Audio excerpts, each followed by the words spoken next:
People used to say I was too soft, too calm. Even Janet me wife once joked that if I caught her cheating, I'd probably say, just don't do it again, okay? And go make her tea. And the truth is, they weren't wrong. I'm not the type to shout, or storm out, or throw things and raise hell. But what they didn't know is that a quiet man isn't a blind man. Janet and I had been married for 7 years. We weren't perfect, but I loved her like she was air and I was lungs, paid the bills, helped with chores, bought her gifts just because. She once told me I was the best man she ever knew, but love can be loud in one heart and silent in another, because one day she changed. It started small. Longer hours at work, smiling too much at her phone, keeping it face down every time I walked in. Then came the new perfume I scented for someone else's attention. And the hardest part?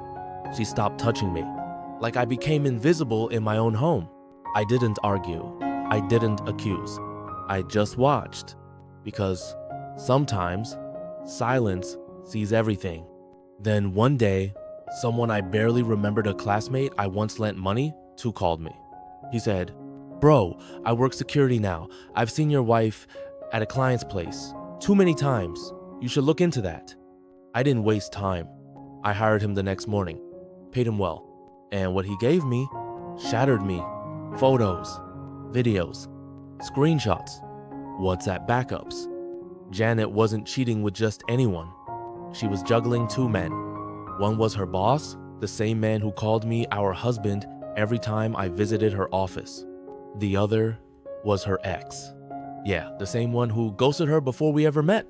Apparently, he checked in when she hit a rough patch and she let him back in like he never left. I didn't cry, didn't scream.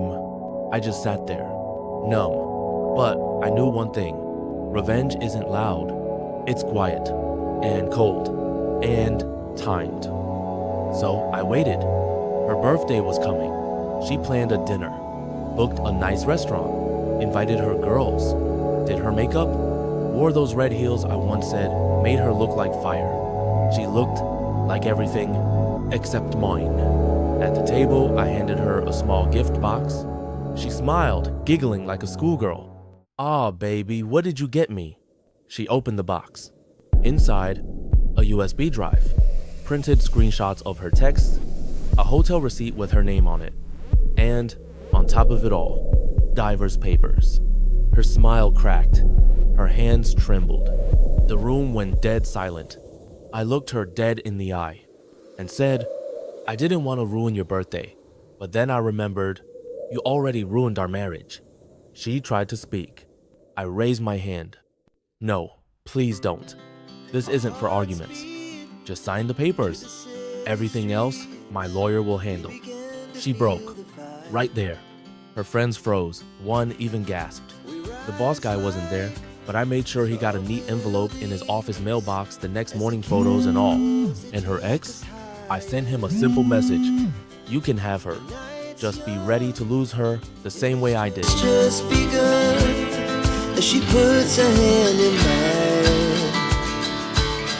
We wanna chase the night, wanna dance to the light, pull the stars from the sky, just two hearts running wild. Never sleep, never stop, as we shout from the top.